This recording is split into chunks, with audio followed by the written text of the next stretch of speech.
After our 13-hour flight, we arrived in Beijing and caught another flight for a shorter trip to Qingdao.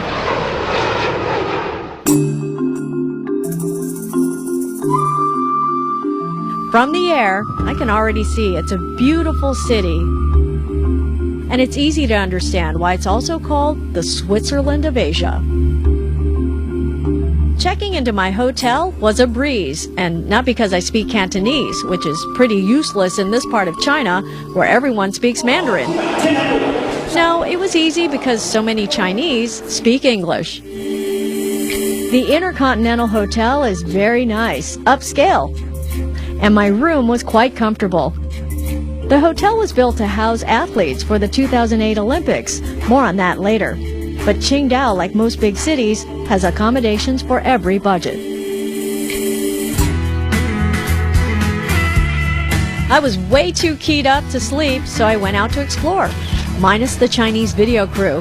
I'd be meeting up with them tomorrow.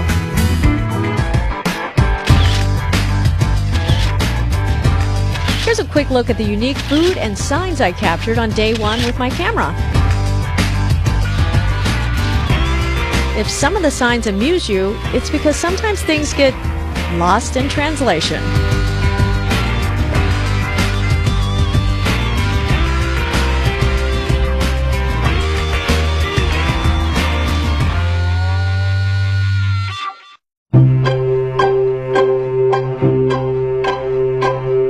The next day, the crew guys arrived and we got busy. One of the first things you notice in this city is the German influence. It's everywhere. Especially at the German-built International Club, a popular hangout for students. There aren't many Americans in Qingdao yet, so I was happy to find a couple and get their impressions.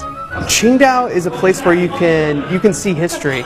You can see the German influence, you can see Europe, but you can also see China. The road that we are currently on right now, which is called 香港路, it's actually in German called Kaiser Wilhelm Road.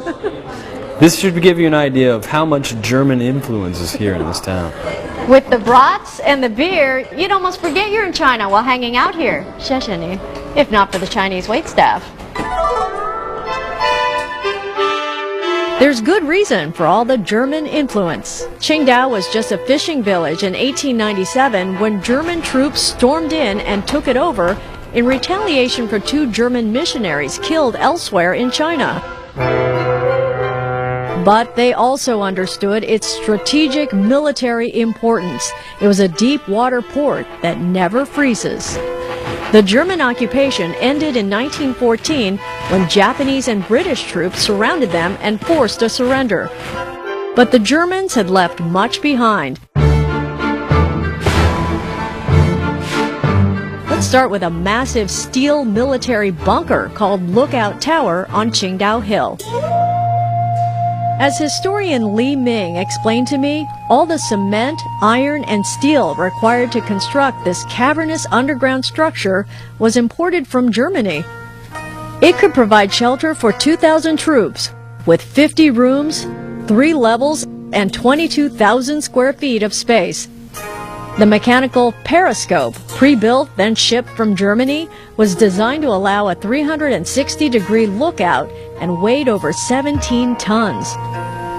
Ironically, this command center was never used during World War I, and it is the only intact World War I site in Asia.